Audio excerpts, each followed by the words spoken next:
Porque cada día le damos la bienvenida a nuevos radioescuchas y posiblemente no conocen este curso. O porque tú que nos escuchas desde hace mucho tiempo, ¿recientemente tuviste una pérdida? En tu camino tiene para ti el curso de tanatología. La tanatología es una área de la psicología que, habiendo estudiado al ser humano como tal, ha descubierto las características que vive una persona que sufre una pérdida. Este curso te ayudará mucho si has sufrido una pérdida o si conoces a alguien que la sufrió recientemente, sabrás ayudarle de la mejor manera a superar sus etapas de duelo. El curso de tanatología. Tercera sesión.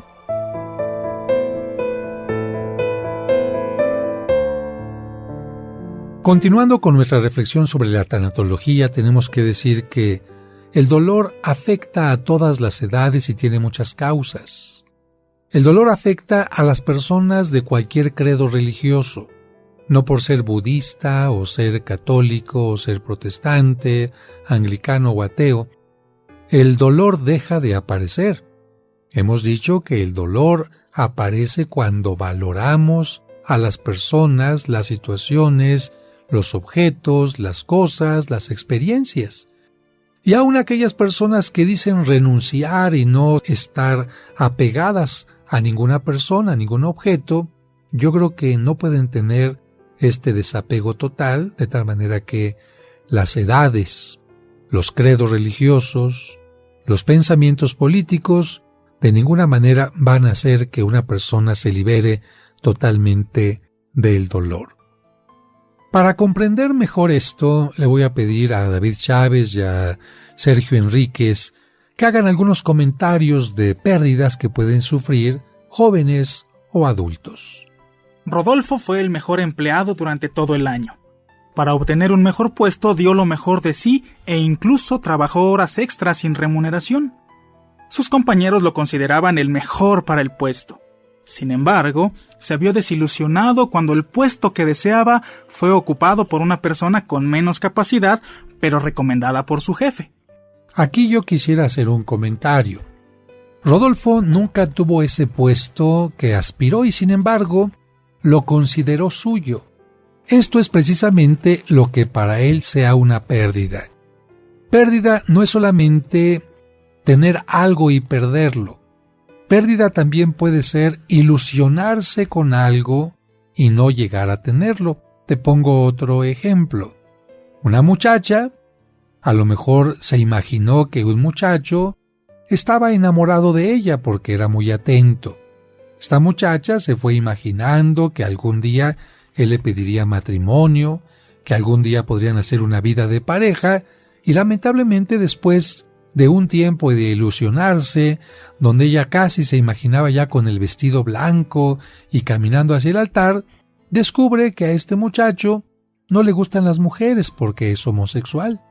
Bien, para ella, aunque el joven nunca haya sido su novio, aunque nunca le haya propuesto matrimonio, para ella esto es una pérdida y va a tener que vivir un duelo. Hay otro tipo de pérdidas que no siempre consideramos y que vamos a analizar especialmente al final del curso, pero ya desde ahora vamos iniciando una reflexión. ¿Tú crees que el cambiar de casa sea una pérdida? Sergio. Aunque no lo parezca, otra causa del dolor provocado por las pérdidas es el cambio de residencia, de casa, de colonia, de ciudad o incluso de país. Cuando el cambio se hace para encontrar una casa o una situación mejor, el efecto de la pérdida puede ser menor. Efectivamente. Tú piensa en el hijo que sale a estudiar al extranjero y va a encontrarse con una universidad nueva, compañeros nuevos, tiene la oportunidad de hacer un posgrado, una experiencia maravillosa. Yo te preguntaría en este caso, ¿quién sufre de la pérdida? Este hijo que está yendo a estudiar al extranjero y tendrá nuevas experiencias y que así lo ha decidido, o la madre de familia que se queda en casa.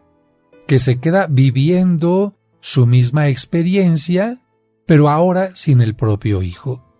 Evidentemente que para el hijo ir a estudiar no será una pérdida, en cambio para la mamá sí.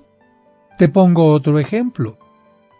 Si un hombre está harto de su esposa y comienza una relación con otra persona, que en este caso sería infidelidad, pero con esta siguiente persona se siente contento y feliz, ¿para quién será la pérdida? ¿Para él que está abandonando una familia o para la mujer que se quedó en casa y que siempre había sido fiel?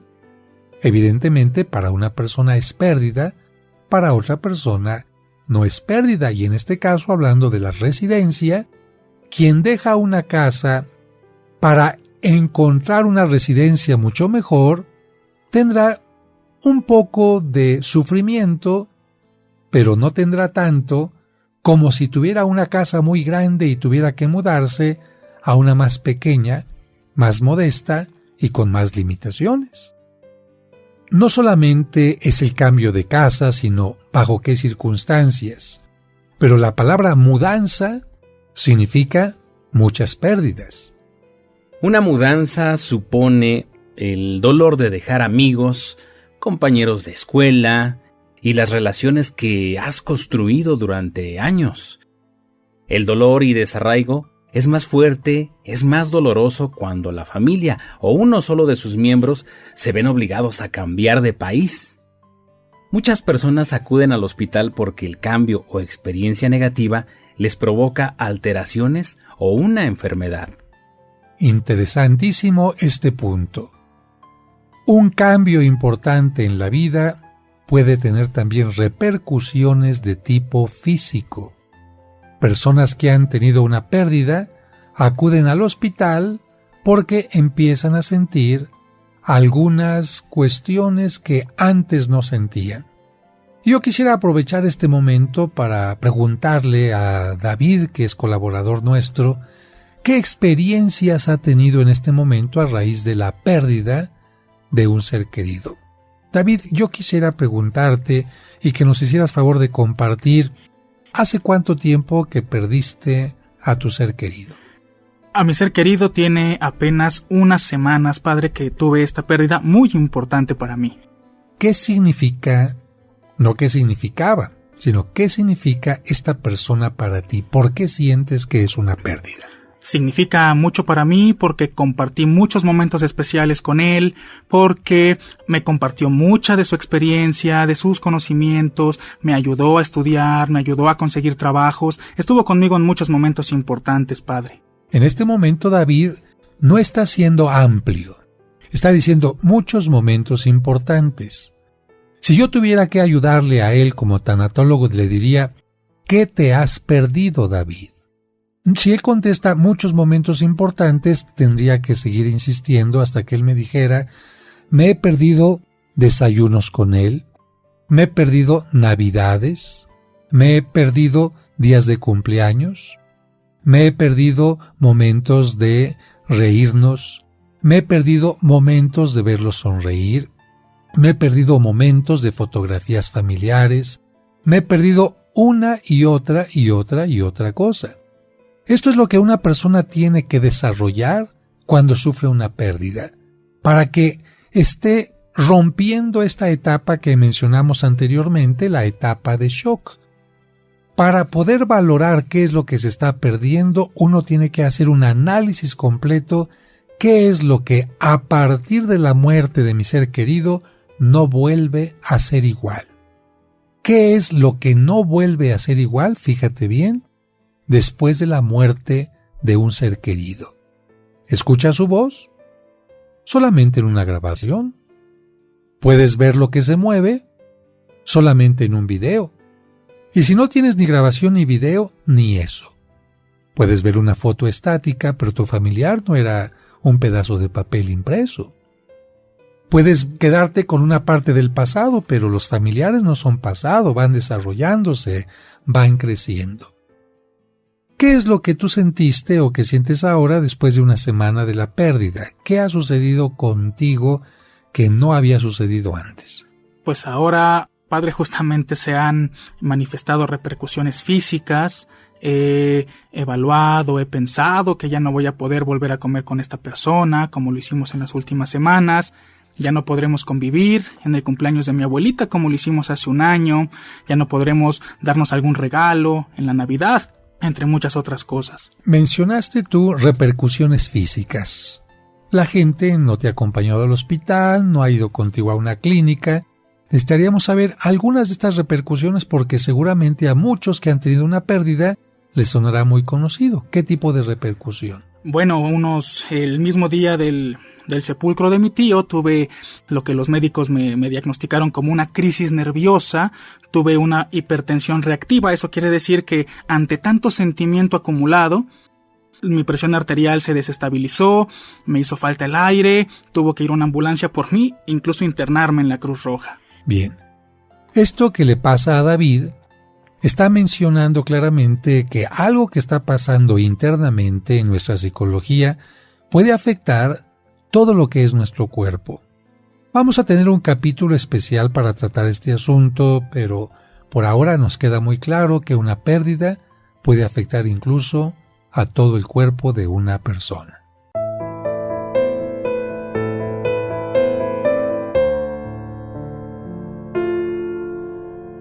Hacemos una pausa y al regreso seguimos escuchando el curso de tanatología.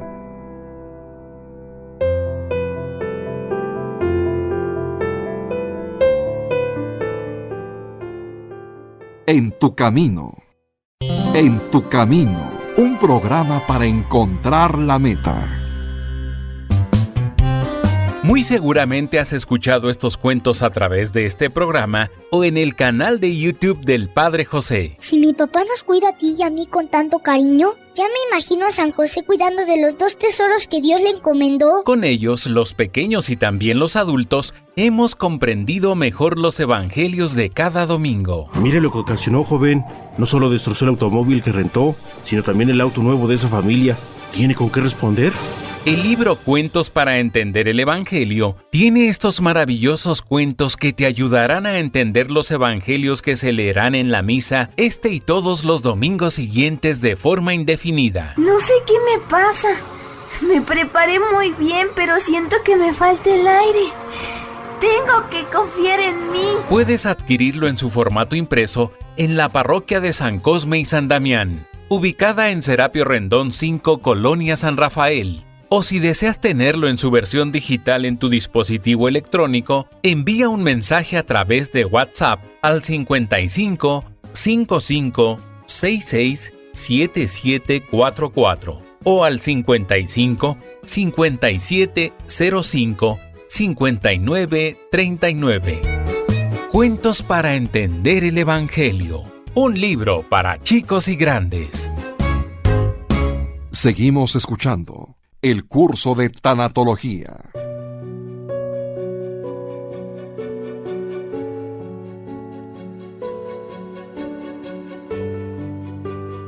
Una pérdida puede ser provocada por muchas cosas, pero también la misma pérdida puede provocar también otras más que si tú no las conoces, no las vas a poder manejar.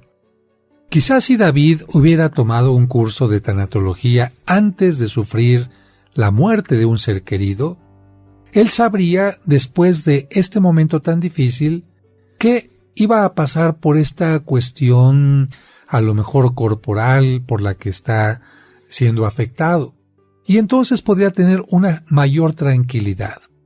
¿Cuál es el problema que tiene una persona que de repente ante una pérdida empieza a sentir que le falta el aire, que no puede dormir, que le da taquicardia?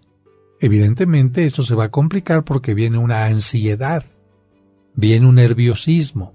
La persona puede llegar incluso a pensar que se puede morir, y esto hace la situación mucho más aguda. En cambio, si yo sé, después de una pérdida, voy a tener problemas como insomnio, dolor de cabeza, dolor de estómago, diarreas, vómitos, altas o bajas de presión, no me voy a espantar tanto. Iré con el médico, trataré de calmarme y entendé que la emoción es la que en este momento se está manifestando a través de todos mis poros. Tenemos algunos ejemplos que vamos a escuchar en este momento de dos personas que tuvieron que cambiar su residencia. Y ambas personas, curiosamente, no estaban mal del estómago, no tenían amibas, no habían padecido nunca problemas de baja presión o algo así, y sin embargo, el desarraigo que tuvieron, el abandono de la casa, la situación por la que tuvieron que salir de su país, de su entorno, va a ocasionar una afectación física. Un muchacho llamado Adrián tuvo que viajar de bracero a los Estados Unidos. Eso implicó que dejara su empleo, que dejara a su familia, a sus hijos, a sus amigos y fíjate, hasta su equipo de béisbol en el que pues era un gran jugador. Al llegar allá, al estar prácticamente en el extranjero, él se siente más solo, en un país con un idioma y una cultura diferentes, y entonces, entre esa confusión, se siente mal. Inclusive llega a pensar que tiene una enfermedad grave. Bueno, Sergio, este es un ejemplo muy claro de lo que le puede pasar a muchas personas que empiezan como improvisamente a sentir muy mal algo que no está funcionando en el cuerpo. Ya hemos hablado de mareos, de náuseas, de vómitos, de desmayos, de taquicardias, y la gente empieza a pensar algo me está pasando y como nunca les ha sucedido esto, hasta llegan a pensar que se van a morir. ¿Qué es lo que pasa con Adrián si le dijéramos, a ver muchacho, siéntate un momento, dime todas las cosas que perdiste de repente? Y él va a decir, bueno, pues no he perdido nada. A ver, piensa bien, ¿qué has perdido? Mira, el dejar tu casa, el dejar tu familia es una pérdida. El dejar a tus seres queridos, de la cercanía de una mamá, de un papá, de unos hermanos, es otra pérdida. El tener que romper una relación con los amigos por la distancia es otra pérdida. El tener que romper con una novia, el tener que romper con un trabajo, con un equipo de béisbol o algo que te gustara, es una pérdida, y luego llegar a un lugar donde te sientes extraño, desvalido, pues aumenta el problema y esto hace que evidentemente tu cuerpo te diga que algo no está funcionando correctamente bien en tu mente. Vamos a decir, hubo algo que te desajustó. Cuando de repente se decía en algún tiempo en forma de broma, Sergio y David, que había que apretarle un tornillito a una persona, no era en realidad nada ofensivo. A veces cuando tenemos un aparato en casa que tiene un poquitito desabrochado o desajustado, un tornillito empieza a zumbar, empieza a hacer más ruido o empieza a calentarse más por alguna razón. Un pequeño toque con un desarmador puede ser la gran diferencia. ¿Qué le pasa a Adrián? No está grave, no se va a morir. Habría que decirle, estás pasando por una etapa en la que tu mente está enfrentando varias pérdidas y para que se adapte a la nueva realidad tienes que darle tiempo. Tienes que darte tiempo a ti para tratar de ajustarte a la nueva situación. Esto que le pasa a Adrián le pasa también a una persona que acaba de perder a un ser querido a través de la muerte. ¿Por qué? Porque al ser querido lo veía, convivía con él, compartía con él, y de repente se lo quitan, vamos a decirlo así, de la escena. Ya no está en su juego, ya no está en sus proyectos, ya no está en sus planes. Y alguien dice, pero ¿cómo? Si yo todos los días o cada semana o cada mes o aunque no lo viera, yo sabía que estaba vivo y esta certeza me hacía sentir cierta seguridad. Y ahora que ya no está conmigo, me están cambiando absolutamente todos mis planes, mis proyectos. Y la persona empieza a centrar toda su mente en aquello que ha perdido. Por ejemplo, Adrián será muy seguro que estando en Estados Unidos empiece a pensar mucho en su mamá, en su papá, en el partido que jugaba todos los sábados. ¿Por qué? Porque así es como está actuando la mente. La mente haz de cuenta que se fija, que se obsesiona con aquello que hemos perdido y al obsesionarse pues hace que nos sintamos todavía más mal. Así que estamos explicándote qué es lo que sucede cuando una persona sufre una pérdida. Hay varios elementos entonces que nos hablan de que algo está pasando en nuestro interior. ¿Cómo es que comenzaron los estudios sobre la tanatología? El doctor Eric Linderman, un profesor de psiquiatría en Harvard e investigador del concepto de las crisis circunstanciales de la vida, es decir, por qué tenemos crisis en la vida, por qué determinadas circunstancias nos llevan a una determinada crisis, fue uno de los pioneros en afirmar que la experiencia del dolor pasa por etapas o niveles. En un artículo que él publicó en 1944, hace una especie de análisis de las etapas por las cuales pasa una persona. Estas etapas posteriormente se van a ampliar o se van a hacer cada vez más específicas, pero él decía, lo que le pasa a una persona que sufre una crisis de este tipo es primero una angustia física. Fíjate lo que estamos diciendo. ¿Qué le pasó a Adrián? Una angustia física. La angustia no está solamente en la mente, y la mente está ligada al cuerpo, de tal manera que una persona no podría decir que está preocupada únicamente por su mente y sentir que su cuerpo está totalmente tranquilo. ¿Te imaginas que una persona pudiera decir, sí, tengo nervios por esta situación que estoy viviendo, por este problema, por esta ruptura, y mi cuerpo está tranquilamente? Pues fíjate que no. Por eso el doctor Linderman decía, primero angustia física. Después viene la segunda etapa que él mencionaba, que era la preocupación por la imagen de la persona fallecida. Es decir, la imagen de la persona que se ha ido se vuelve como una obsesión dentro de la persona, y esta imagen va a estarnos cuestionando si hicimos lo correcto, si no hicimos lo correcto, si lo valoramos, si no lo valoramos, y de este tipo de cosas van a surgir otros puntos, como el que él decía, como punto 3, la culpa, de lo cual vamos a hablar más adelante en estos programas. Una persona que sufre una pérdida, sea de muerte, sea de infidelidad, sea por algo, siempre dirá, yo tengo la culpa, o le echará la culpa a otras personas. Y el sentimiento que aparece después va a ser una hostilidad. A ver, David, ¿tú qué entiendes por hostilidad? Yo entiendo por hostilidad, padre, ser agresivo, crear un ambiente hostil, un ambiente de violencia, agresivo, poco amigable, de rechazo. Eso es lo que entendería. Bueno, ¿y tú, Sergio, podrías aumentar algo esta idea o estás de acuerdo con lo que dice David? Precisamente en eso pensaba, en ese ambiente de rechazo, de encapsularme y de pronto a lo mejor no querer hacer contacto socialmente con nadie más. Efectivamente, la palabra hostil significa como estar a la defensiva, como estar rechazando a los demás, como estar con una línea de agresividad, de violencia, y esto también hace que la persona se preocupe porque dice, a ver, yo no era así.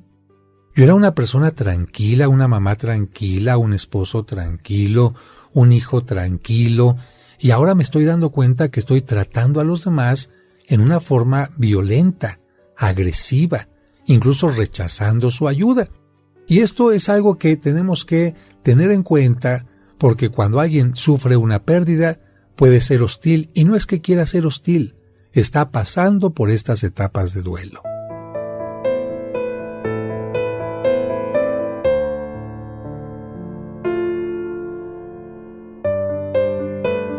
Hacemos una pausa y al regreso seguimos escuchando el curso de tanatología.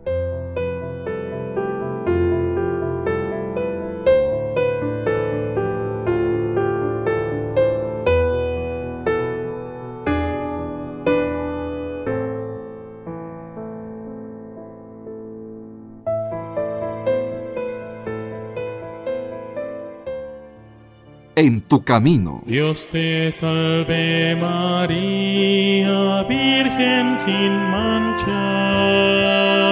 Seguramente en algún momento te has hecho preguntas como estas. ¿Qué son las advocaciones marianas? ¿Acaso hay varias vírgenes? ¿Cuál fue la primera imagen de la Virgen María que llegó a México y dónde se encuentra? Conoce las respuestas a estas preguntas y mucho más sobre la Virgen María y sus advocaciones escuchando los sábados marianos de En tu Camino. Ruega siempre, Señora, hoy te rogamos. Por eso, precisamente en este programa tratamos de que tú conozcas algunas de las advocaciones, historias y cosas que se escriben, que se componen, que se esculpen, que se pintan en honor a la Virgen María. Dios te salve María, Virgen sin mancha.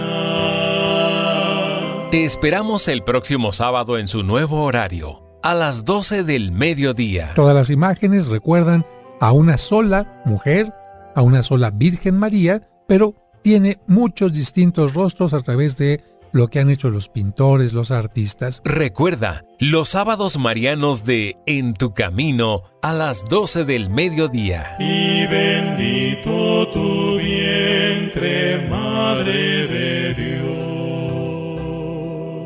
En tu Camino, un programa para encontrar la meta. El curso de tanatología. Continuamos en este tiempo de reflexión para ti que estás sufriendo alguna pérdida o que te estás preparando para tener elementos cuando ésta se presente. La hostilidad, ¿cuánto daño hace a la persona que la está viviendo? Y también cuánto daño hace a quienes están cerca de ella. Digo, en primer lugar, a quien la está viviendo porque una persona hostil no va a ser apreciada por los demás. Una persona hostil no va a ser buscada por los demás, por el contrario, está preparando un distanciamiento entre aquella gente que recibe este tipo de conducta, porque a nadie nos gusta que nos ofendan, que nos reprochen o que sean violentos con nosotros. Y lamentablemente a todas aquellas personas que están rodeando a la persona hostil, les gustaría ayudarla, pero si la persona hostil tiene actitudes negativas, dicen, ni modo, que se rasque con sus propias uñas y entonces se puede romper una posibilidad de un puente de ayuda. La quinta pérdida que hablaba el doctor Eric Liederman es la pérdida de los moldes de conducta. ¿A qué se refiere este doctor con esto? Una persona que sufre una pérdida no es la misma que hemos conocido hasta el día de hoy. ¿Por qué? Hemos dicho primero que está angustiada físicamente. Antes no se portaba así. Antes no tenía como una cosa obsesiva en la mente a la persona o lo que había perdido. Antes no se estaba culpando, no estaba culpando a los demás. Antes no era hostil. Y esto, evidentemente, nos está hablando que la persona está teniendo un cambio radical. Y esta pérdida de un molde de conducta hace que la persona también se sienta totalmente, desfasada. Que llega a decir, es que me siento como si estuviera volando, me siento como si estuviera en otra dimensión, me siento como si estuviera en un sueño, como si estuviera perdiendo la conciencia. Bueno, a todo mundo nos gusta tener una conducta estable porque la estabilidad, recuerda, siempre nos da tranquilidad. La estabilidad nos da paz, la estabilidad nos da también cierta armonía. Si una persona ha perdido esta estabilidad, esta paz, esta armonía, evidentemente que de ninguna manera podrá ser feliz. Las 5 etapas expuestas por Liederman han sido ampliadas por otros estudiosos que llegan a presentar hasta 10 etapas. Como cada ser humano es distinto, los procesos, te tengo que decir, tienen variantes. No porque tu hermano y tú hayan perdido a la mamá a través de la muerte, van a tener un proceso exactamente igual. No, van a pasar por las mismas etapas, pero pueden pasarlas en un orden totalmente diverso. Alguien podrá presentar primero la culpa, alguien podrá presentar primero la hostilidad, alguien podrá presentar primero la angustia física, alguien traerá la angustia física hasta el final, en fin. Lo importante es que todas las personas que viven el duelo en una forma adecuada terminan madurando como personas, viviendo más profundamente la vida y preparándose también para cualquier otra pérdida para que no les afecte tanto emocionalmente. Ahora, aquí tenemos que decir que, hablando ya de la primera etapa de negación, de la que ya hemos hablado un poquito, no porque neguemos algo significa que no ocurrió. Fíjate, repite bien esto en tu mente. No por negar que algo está ocurriendo, no por cerrar los ojos, la realidad cambia. Por eso, si tú comprendes esto, date cuenta que es mejor que aceptes la realidad, aceptes lo que has perdido y entonces comiences en una forma conveniente el duelo. ¿Y qué hacer? Vamos a ponernos ahora desde el otro lado, desde el otro punto de vista de quien no ha perdido a un ser querido o no ha sufrido una pérdida. ¿Cómo podrías ayudar tú a alguien que ha sufrido una pérdida? Imagínate que nunca has escuchado nada de tanatología, que no sabes nada de psicología, que eres una simple amiga, una simple comadre, un simple compadre de tu compañero obrero, de tu compañera costurera, de tu vecino, de tu vecina. ¿Y qué es lo que se te ocurre para ayudar? Aquí le voy a pedir a David y a Sergio que ellos, así, dentro de su manera simple, sin gran esfuerzo, digan cómo se le ocurre a una persona ayudar a otra cuando sufre la muerte de un ser querido. Bueno, lo primero que uno hace, padre, cuando se entera que el familiar querido de alguna persona falleció, pues es decirle: no se preocupe, llore todo lo que tenga que llorar, desahóguese, cuénteme lo que quiera, estoy para ayudarlo. Y una frase que todos hemos escuchado, padre, es: la vida tiene que seguir.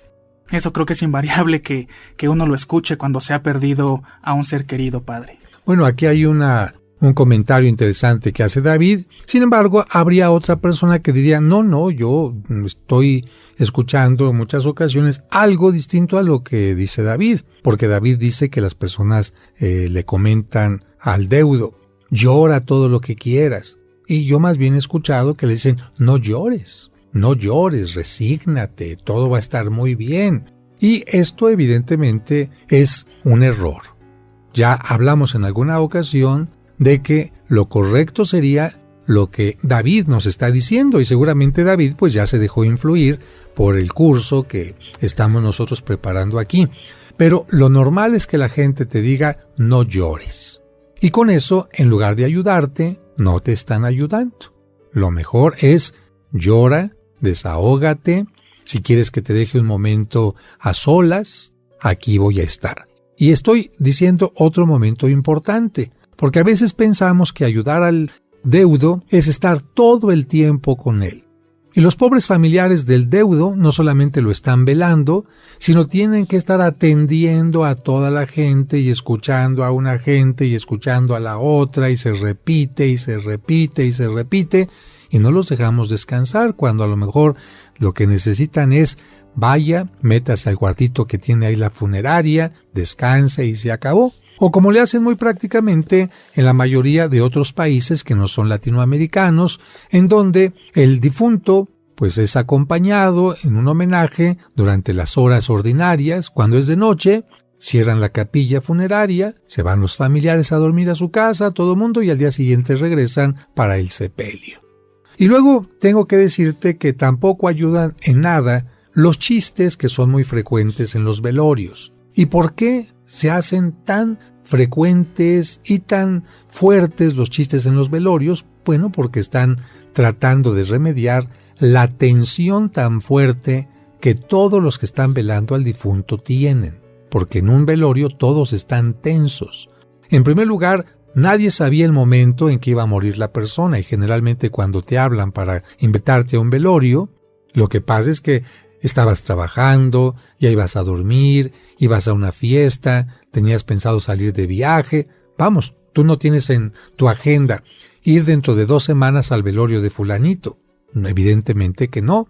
Y el hecho de que te avisen de última hora crea angustia, y los que llegan ahí luego no saben qué decir. Dicen: ¿qué le digo al deudo? ¿Cómo lo consuelo? Y al no saber decir nada, tienen una angustia de tal manera que, para hacerla salir, para que hagan que las personas se sientan menos tensas, pues se utilizan los chistes, las bromas y cosas de este tipo, que yo diría no ayudan mucho a la persona que está sufriendo por la pérdida. Lo mejor sería simplemente llegar y decir: mira, no tengo palabras para decirte, quisiera apoyarte en lo que tú consideres que es adecuado, si necesitas algo estoy a tus órdenes y te voy a acompañar un tiempo aquí, simplemente para que sientas que estoy aquí contigo. Y de esta manera no estás haciendo nada inadecuado. ¿Tú, Sergio, tienes algún comentario sobre alguna ayuda equivocada? Sí, me tocó una ocasión, pues precisamente en un funeral de un familiar, en donde otro familiar de pronto se acerca. Fue en el funeral de mi padre, me jala así, me sacude y me dice en un tono así como molesto, como si me estuviera echando pleito: cálmate, ya cálmate. ¿O qué tienes remordimientos? Y yo le dije: déjame en paz, con mi pena necesito desahogarme. Estás mal y no faltan las señoras. No lo dejas ir porque no se puede desprender el alma y bueno, creencias equivocadas. Bueno, aquí estás tocando un tema interesante que tiene que ver con la fe de algunas personas que piensan que si la persona llora, el difunto no se va, que el alma no se desprende y que entonces se queda vagando o penando. Esto yo no sé de dónde lo han sacado. La Sagrada Escritura no lo menciona. Yo no conozco alguna literatura seria que lo mencione. Y sin embargo, no sé si sea una manera de convencer a la persona de que se calme por miedo, es decir, por una especie de chantaje para que la persona acepte la pérdida, pero a mí no me parece que una persona tenga que aceptar la pérdida por chantaje, sino en todo caso por convencimiento. Algo importante que tenemos que decir en este momento para ayudarle a alguien que sufre una pérdida es no hacerle el trabajo a quien ha sufrido una pérdida. ¿A qué me refiero? A que normalmente vemos nosotros a quien ha sufrido una pérdida como alguien que de repente queda inútil, como si de repente todas las capacidades de leer, de maniobrar, de dirigir, de tomar decisiones, haz de cuenta que las perdió, y esto es totalmente falso y absurdo. No porque haya sufrido yo una infidelidad, no porque haya sufrido una pérdida a través de la muerte de un ser querido, me hago inútil. Y lamentablemente los familiares, los amigos llegan y empiezan a tratar de a resolverle la vida a quien ha sufrido una pérdida. Y en este caso Sergio y David, lejos de estar haciendo una ayuda, están cometiendo un grave error. ¿Por qué? Porque especialmente la persona que está sufriendo, es cierto, se siente apapachado, se siente como que le están resolviendo el problema y a quien no le gusta que le hagan esto. Pero vamos a continuar hablando de esto en un momento.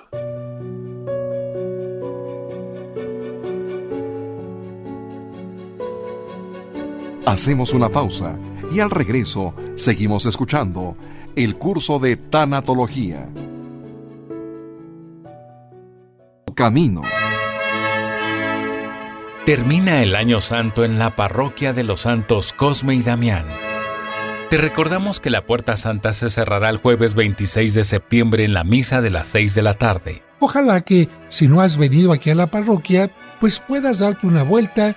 Recuerda que los horarios de las misas entre semanas son 8 de la mañana, 12 del mediodía y 6 de la tarde. Y los domingos, 9 de la mañana, 12 del mediodía, 1:30 y 6 de la tarde. Las misas generalmente de los domingos las celebro yo a las 9 y a la 1:30 de la tarde. Recuerden que hay confesiones de lunes a viernes a las 11 de la mañana y a las 5 de la tarde. Visita la parroquia de los santos Cosme y Damián, que está ubicada en Serapio Rendón 5, Colonia San Rafael, a 2 calles del Metro San Cosme y a 3 calles del Metrobús Revolución. Y no pierdas la oportunidad de obtener la indulgencia plenaria al cumplir los requisitos ordenados. Seguimos escuchando el curso de tanatología.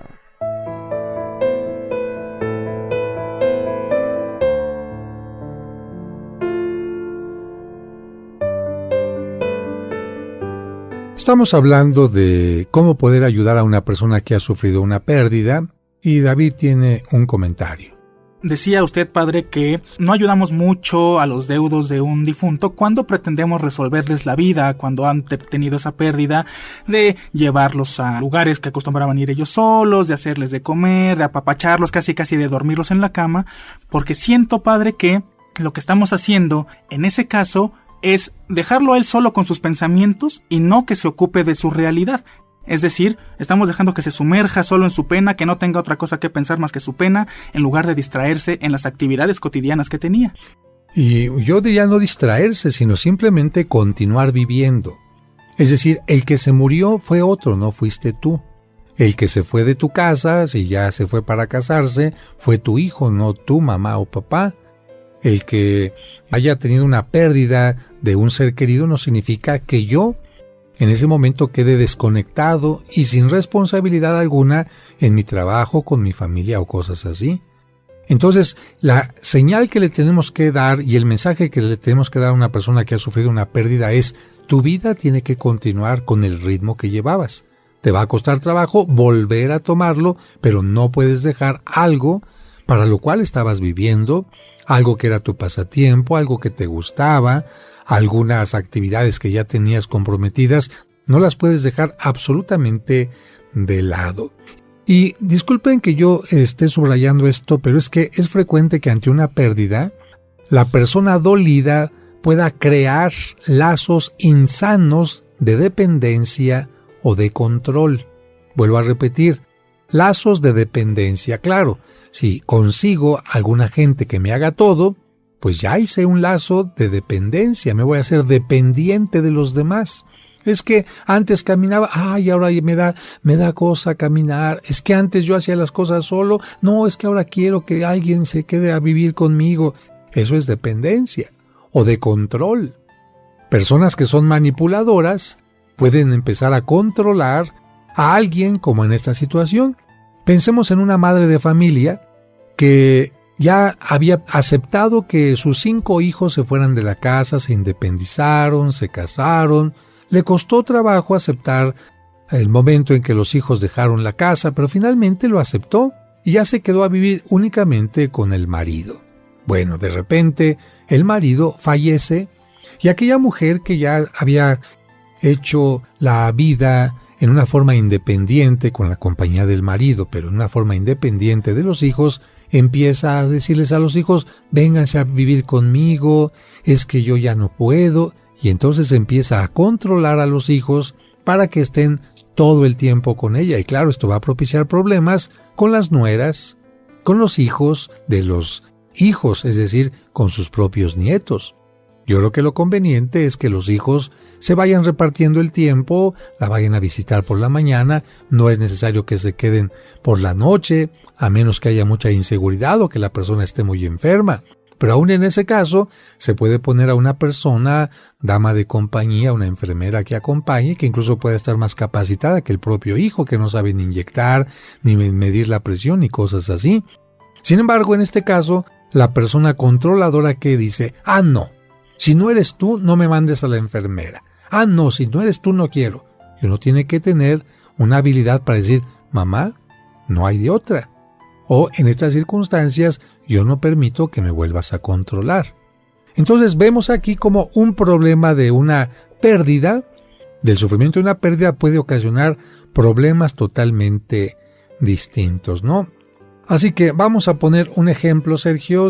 ¿Nos puedes hablar de Dolores, por ejemplo? ¿Qué le sucede a Dolores de acuerdo a esto que estamos nosotros mencionando? Dolores nos escribió una cartita chiquita, no mencionamos el apellido, pero ¿qué es lo que nos dice Dolores? Dolores aquí nos comenta que tiene problemas de baja autoestima y también pues ella tenía el pensamiento que no valía por ella misma, sino que valía por su esposo y sus hijos. De pronto se sentía inútil para enfrentar obstáculos y problemas, así que entonces ella dejó que su esposo tomara todas las decisiones importantes. Ella no tenía el valor para tomarlas, lo deja a él que empiece a tomar esas decisiones importantes. Entonces Dolores, se limita a hacer pequeñas tareas, a hacer quehaceres, de pronto dice no puedo y comienza a cerrarse. Por otra parte, el poder que ejercía sobre sus hijos la hacía sentirse importante. Dolores creía que su autoestima subía, pero en realidad es que era manipuladora. Cuando sus hijos se casaron, su autoestima bajó porque no solo sentía que perdía el valor, sino también perdía el control sobre ellos. Entonces buscó de muchas formas mantenerlos atados a ella, pero afortunadamente no lo logró. Tiempo después, cuando murió su esposo, ella se sintió casi inválida. De pronto dijo: ya no tengo nada, porque se había hecho dependiente de él. Sus hijos quisieron brindarle ayuda y pensaron que lo mejor sería regresar a vivir con ella, temporalmente, y ahí fue donde comenzaron a hacer hasta las pequeñas cosas que Dolores hacía. Lógicamente que el resultado fue que en lugar de ayudarle, crearon en Dolores una gran dependencia. 3 meses después de que habían vuelto con ella, Dolores ya se había convertido en una inútil. Así es, y había tomado el control nuevamente de sus hijos. Este es el caso de Dolores. Muchas gracias, Sergio. Miren, este caso, y le agradecemos a Dolores la confianza que nos ha tenido para contar esta etapa difícil que afortunadamente ya ha superado, pero es un caso que nos muestra cómo ante una pérdida puede haber cambios sumamente drásticos, cambios de conducta en alguien. ¿Qué le pasó a Dolores? Sintetizando, una persona que tenía baja estima, que se hace dependiente del marido, sufre la pérdida del marido y lejos de aprovechar este momento difícil para crecer, para madurar, para hacerse independiente, para respetar a sus hijos y vivir la vida con alegría, lo que hace simplemente es chantajear, manipular, dejarse vencer por la autoestima y convertirse en una mujer totalmente controladora. En lugar de Dolores manejar sus mecanismos internos y manejar su estima en una forma correcta, se aprovecha de la ayuda equivocada de sus hijos para hacerse pasar por víctima y seguir con su manipulación y su dependencia. Así que este caso es una alerta para ti que nos escuchas, para que ofrezcas una ayuda correcta. No es sano crear lazos de dependencia ni caer en el juego de quienes se sienten víctimas de la vida. Es mucho más sano ayudarles a enfrentar su realidad y a continuar su vida ordinaria y a seguir viviendo en forma independiente. No es lo mismo acompañar y ayudar que resolver los problemas del otro. A una persona que ha sufrido una pérdida, dile: ¿en qué te puedo ayudar? ¿Te puedo acompañar? Correcto. En resumen, la primera etapa del duelo es la negación, que consiste en negar el hecho. Frases como: no es cierto que estoy enfermo de cáncer, no se murió mi hijo, no me abandonó mi esposo, no lo puedo creer, mi mente lo sabe, pero en lo más íntimo no lo puedo aceptar, etc., son frases que nos hablan de esta negación. Quien sufre una pérdida importante llega a pensar que se trata de un sueño del que va a despertar, siente que cuando suena el teléfono le va a hablar la persona amada que se ha ido o que ha muerto, imagina que la ve en algún sitio o que se comunica con ella a través de sueños. Parte de la negación es conservar todos los objetos personales de quien se ha ido y tenerlos listos como si fuera a regresar. Es comprensible que se desee guardar algún recuerdo, pero es absurdo querer conservar todo y no deshacerse de lo que ya no tiene sentido. La etapa de negación es un intento de nuestra mente, de tu mente, para evitarte el dolor. Sin embargo, no podemos negar la realidad. No porque cerremos los ojos el mundo desaparece, no porque neguemos algo significa que no ocurrió. Hay personas que por la negación detienen incluso por años el proceso de maduración del duelo, y es común que la etapa del choque o negación se repita en algunos momentos del duelo. Así que ya sabes por dónde vas a ir transitando en esta pérdida, en este duelo que estás sufriendo en este momento. Yo te diría: no te asustes, pronto encontrarás la salida y ve conociéndote a ti mismo, a ti misma, para que cuando vuelvas a tener otra pérdida sepas las características que hay en ti al sufrir cualquier pérdida. No olvides que mañana continuaremos con el curso de tanatología.